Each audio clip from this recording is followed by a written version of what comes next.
people see themselves in other people's stories and they go, oh, maybe that could be true for me. Maybe I could go to the Galapagos Islands. I Yeah. remember when Paula came in and she had already given up on her dream of going to the Galapagos Islands. And I was like, Paula, Joanne went when she was 80.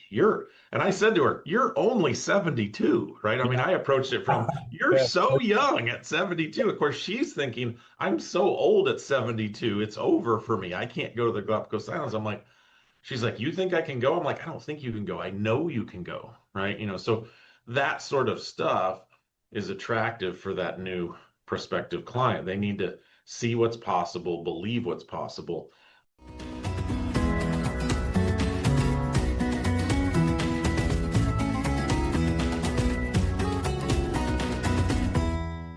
Hi, everybody. Welcome to Optimal Aging, the show for gym owners and other fitness and healthcare professionals who want to grow their businesses with more people over 50. I'm your host, Jay Croft of Prime Fit Content. And I'm very excited about the episode today because it's part two, so to speak, of last week's episode. Last week, I presented an interview I had with a friend of mine named Andrew, who's 69 years old, and asked a really interesting question about fitness over 50 at a book signing event that I had a couple of weeks ago. Andrew is not in the fitness industry. He's an ideal client for it. He's 69, he's retired, he has plenty of money. He's also in spectacular condition. And his question was about that. What can the fitness industry do for me and others like me, instead of just always focusing on slightly older people who are deconditioned and who might be intimidated to go to a gym, that kind of thing? It was a good question. I was happy to take it at the event and to talk about it with Andrew separately a little bit later in the episode that I shared last week. Now, for part two, I bring on Dan Ritchie, who is a longtime gym owner, former longtime gym owner, and the president and co-founder of the Functional Aging Institute. And we talked about this from his point of view as a fitness professional and mine from a storyteller and communicator. It was a very fruitful part two, and I'm excited to share it today. Interestingly, to me, we talked a lot about understanding that the over 50 market is not monolithic. There's all kinds of people over 50, including a substantial minority that is fit and confident.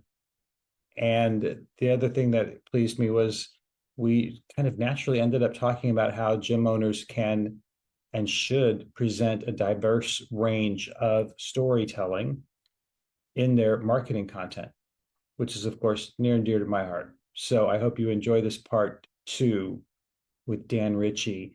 And if you missed last week, go back and check it out. It's really interesting. I usually have professionals of some sort in the fitness industry or related industries on the show.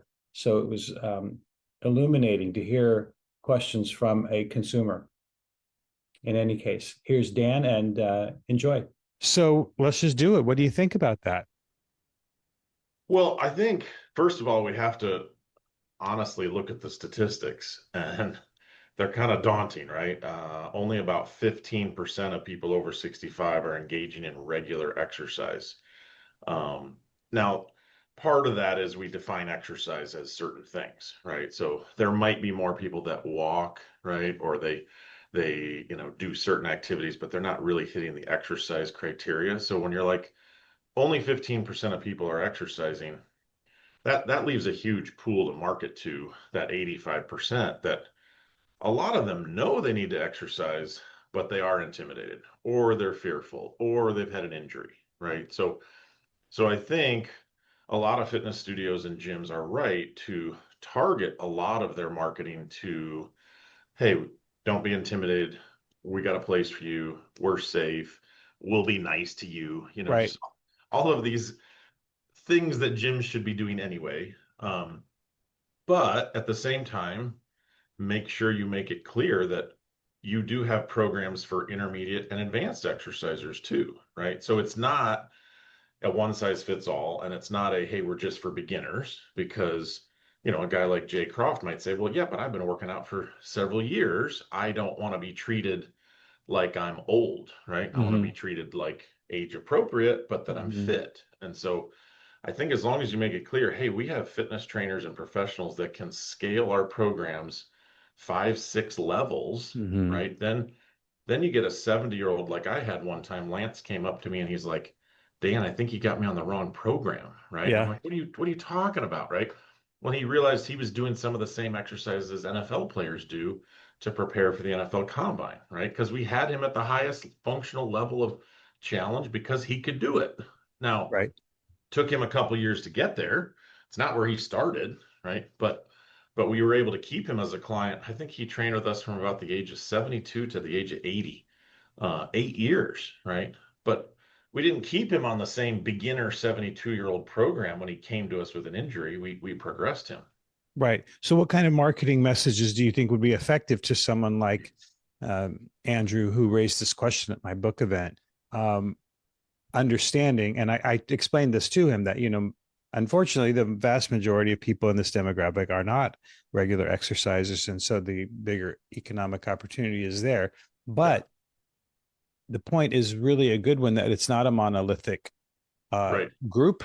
And so, what can you do if you're a gym owner who wants to include or even focus on people like Andrew, perhaps, who, are a little older? Like, I have a friend in Alaska who, she's 71. She runs Ironman triathlons. She is on a hockey team. She rides those wide bicycle tire bikes Yeah, in yeah, yeah. snow in the wintertime. Um, and she's not scared of anything. She'll do anything. So she travels a lot. She goes out of town. Let's say she goes to Minneapolis to visit her son or something, and she wants to find a gym. She's not going to Silver Sneakers. Right, right. She would run screaming from that. And she doesn't want you to hold her hand, but she does want a good experience for someone who is, a little bit older. So, what can a gym do to make that clear without blowing its whole marketing plan? Well, the first thing that comes to mind, Jay, is to hire you. I know, Ah, thank I you. know that's not the point of your podcast interview here, but um, get diverse stories. And so Mhm. the thing I thought about was your client who posed the question. If I put in front of him, our 58-year-old Dr. Summer, who said, Mhm. "I will come pay whatever it costs because I want to summit Mount Kilimanjaro with my Mhm. daughter," right? That's the kind of thing he wants, right? He's like, that's what I want to do, right? Put Right. in front of him clients that are doing these amazing adventures, not just put, friendly older adult stuff, right? So we Right. have to have a mix. So I would share Joanne's story of, I just want to go to the Galapagos Islands and Yeah. I'm 80 and I have Parkinson's. Yeah. Well, that's not going to resonate with you, right? You're going to Right. be like, well, I'm not 80 and I don't have Parkinson's. But the Mount Kilimanjaro story and the fitness level you have to summit that, I want that level of fitness. So Hmm. intersperse real people, real client stories, and you know this as well as anybody. You got to tell real stories of real people, and then people see that and they go, "Oh, I want that. That's Right. attractive to me." Right? I'm a 62-year-old male and I want to stay fit and strong forever. I saw that guy summit Mount Kilimanjaro. I had a couple, they were 70 and 65 and they went to Patagonia to hike on the glaciers. Nice. And the story was fascinating because they're like, our whole group had to get a special exemption from the country because they don't let people over 65 on the glaciers, Wow. right? So National Geographic had to submit a letter to the national park in Patagonia, like our whole tour is people over 65, right? That kind of story, again, it attracts people who are like, I want to be fit and healthy over Right. 65 and hiking on the glaciers in Patagonia, right? So you have to have a mix of stories of beginners, stories of advanced, stories of intermediate. And then I just like all kinds of different programs, right? You want to improve your pickleball performance? You want to improve your golf game? You want to improve your tennis game? I know I'm already hitting people that are performers and want to be athletes and want to keep performing. So they're probably in the intermediate fitness level, but they realize my golf game's slipping. I can't move as well on the pickleball court as I used to. I Mhm. can't move as well on the tennis court. So maybe these guys can help me, right? So you have to have a mix. I think that's the best thing is have a variety and obviously Jay, you know this, writing so many stories of so many people across the fitness industry that if you put real people in front of people, real pictures, the whole before and after picture. I'm not big on the before picture. Just tell the story of what they did, what they accomplished, right? So I Right. think that really helps because then people see, oh, they have fitness programs for people that want to do crazy stuff like summit Mount Kilimanjaro or, go explore Alaska or whatever it happens to be. Hey, are you a fitness professional trying to grow your business with people over 50? If you are, then you need to know how to communicate with them, how to market to them, and how to get them to trust you with their fitness, well being, and money. We're talking about millions of people who are a little older than the typical market that the fitness industry usually pursues. They have more money, more time, and better motivation to make the best long term fitness consumers you'll find anywhere. If you're not focusing on them, you should be. Prime Fit Content is the only content marketing company designed specifically to help you engage people in this group and to help you distinguish yourself from competitors in your community. It's effective, affordable, and super easy to use. Check it out at primefitcontent.com. That's prime, like prime of your life, fitcontent.com. Back to the show. Right.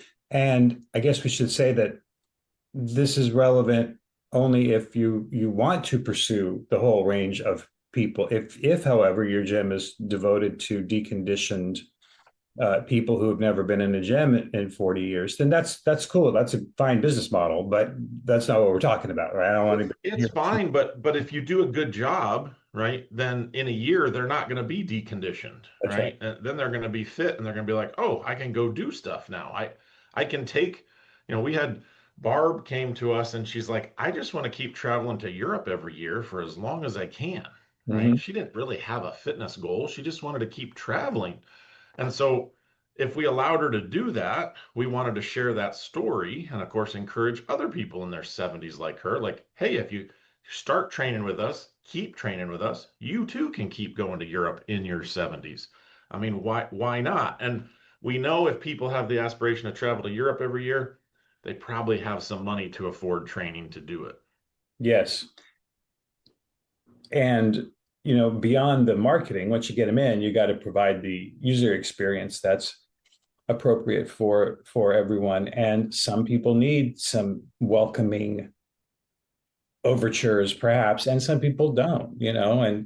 And I guess I'm just seeing all of this as a real as an excellent reminder for me. Excuse me. It's an excellent reminder for me and maybe for everybody listening that people over 50 or people over 65 or whatever you're calling it, it's not a monolithic thing, right? So you Right. need to focus your business plan on who you want to help, why you want to help them, and then how you can keep them around forever. Because to your point, I want to climb Mount Kilimanjaro is awesome, but then you do it, and what do you do after that? Well, by then you've got them convinced that this is the way to live, and that you can help them continue to live whatever their next big goal is, right? Yeah, they're hooked. I mean, I think of companies like Mercedes and OXO, right? Yeah. OXO was birthed out of let's make a better kitchen tool for someone with arthritis in their hands. But you know what?